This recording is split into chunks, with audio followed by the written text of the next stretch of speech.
সাদা আর তো ডকুমেন্ট আছে, ডকুমেন্ট ছাড়া আর এখনো হাস নগরী কাতল সাবে আর সালুদ্দিন সাহেব হতে সারা লাগাইবে ওরকম দিয়ে। কারা দখল করেছে, কেন দখল করেছে, তার চেয়ে বড় কথা হচ্ছে সরকারি জমিটা উদ্ধার করা।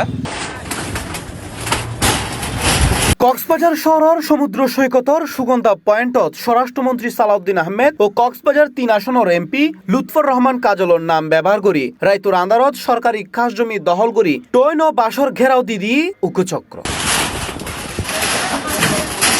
স্থানীয় একজন ক্ষুদ্র ব্যবসায়ী ও হকার জানাই ঘেরাওর সময় ওই জমিত ২ শতাধিক বাসমান দোয়ান আছে। মধ্যরাইতত দোয়ান সরাইরে জায়গাগান ঘেরাও গড়ানোর সময় একজন হকার লগে দহলদার শ্রমিকলর কথা হাড়াহাড়ি হয়। সে সময় দহলদারল স্বরাষ্ট্রমন্ত্রী ও এমপি কাজলর নাম ব্যবহার করে বলে জানায়।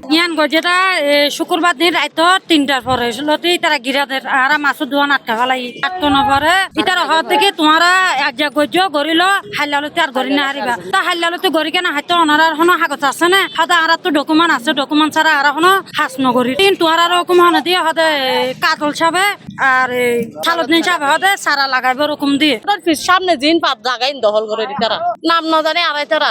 জানা গেই দখলকৃত জমির পরিমাণ প্রায় ১০ একরেরও বেশি, যার বর্তমান বাজার মূল্য প্রায় ১০০ কোটি টিয়া। গুঞ্জনটি দখলকৃত ওই জমিগান অ্যাসালম গ্রুপুর বাতিলকৃত প্লট, অর্থাৎ অ্যাসালম গ্রুপুরে বরাদ্দ দিলেও ২০১০ সালে সরকার এসব প্লট বরাদ্দ বাতিল করি সরকারের আয়ত্তে লয়।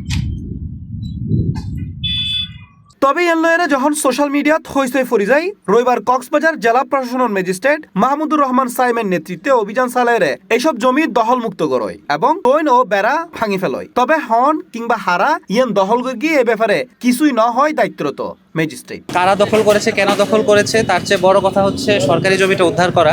আমাদের টার্গেটই ছিল যে কোনো সরকারি জমির তত্ত্বাবধান কিন্তু যে কোনো জেলায় যে কোনো সরকারি জমির তত্ত্বাবধান করেন সরকারের পক্ষে ডিসি স্যার, ঠিক আছে, ডিস্ট্রিক্ট কালেক্টর হিসেবে বা ডিস্ট্রিক্ট ম্যাজিস্ট্রেট হিসেবে সেটা তিনি করে থাকেন। তো তার প্রতিনিধি হিসেবে এসে আজকে আমরা সরকারি জায়গা যেহেতু বেড়াগুলো ভেঙে দিলাম এবং পাশাপাশি আমার বীজ কর্মীদের মাধ্যমে আমি কিছু সাইনবোর্ড এখানে লাগানোর ব্যবস্থা করে দিয়ে যাব জেলা প্রশাসনের পক্ষ থেকে, যেখানে স্পষ্ট করে বলা থাকবে যে সরকারি জায়গা এবং সরকারি জায়গা যদি কেউ দখল করার চেষ্টা করে তাহলে পুনরায় উচ্ছেদ অভিযান করা হবে। এটা দেখা যাক, এটা যদি তদন্তে কিছু উঠে আসে এবং স্ট্রিক্ট কোনো ব্যবস্থা নেওয়ার সুযোগ থাকে তাহলে অবশ্যই জেলা প্রশাসন আগাবে। বাট অ্যাজ আই সেড, আমি আজকে এখন পর্যন্ত আমার টার্গেট হচ্ছে এই জায়গাটাকে উদ্ধার করা, পরে ইনশাল্লাহ প্ল্যান মাফিক আগানো যাবে। জানা যায় শীর্ষ রাজনৈতিক নেতার নাম ব্যবহার করে দখল করতে চাইল উগ্রচক্র, তারারে শনাক্ত করি বিচার আওতায় আনিবের দাবি জানাই স্থানীয় এলাকাবাসী।